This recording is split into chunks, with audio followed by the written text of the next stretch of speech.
Hi friends. So வாரத்தில் நம்மளுக்கு ஒரு ட்ரீட் கொடுத்தா நல்லா இருக்கும்ல. ஸோ அந்த மாதிரி ஒரு ட்ரீட்டுக்கு நம்ம வீட்டில் ஃப்ரெஷ்ஷாக ஒரு இட்லி மாவை ஆட்டினோம் அப்படின்னா அன்னைக்கு இட்லி இட்லியோட நல்ல ஒரு சுட சுட வறுத்தரைச்ச கோழிக்குழம்பையும் வச்சு சாப்பிட்டா அது நல்ல சுவையாக இருக்கும். இந்த வறுத்தரைச்ச கோழிக்குழம்பு இட்லின்னு பார்த்தாலே நம்மளுடைய கெட் டுகெதர்ஸ் வீட்டில் ஃபேமிலி ஃபங்க்ஷன்ஸ் அந்த டைம்லாம் வைக்கும் போச்சுல அந்த சுவையே மனமும் நல்லா சுவையாக இருக்கும்.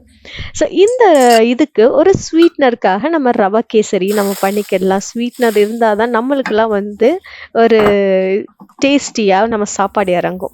ஸோ கேசரியை சைடில் கிண்டிட்டே இட்லியையும் நம்ம சுட சுட நல்லா பஃபியாக ஸ்பான்ச்சியான இட்லியாக வச்சு சுட சுட நம்ம அப்படியே வடையையும் போட்டு எடுத்து அன்னைக்கு டின்னர் அப்படி ஒரு சுவையாக இருந்துச்சு.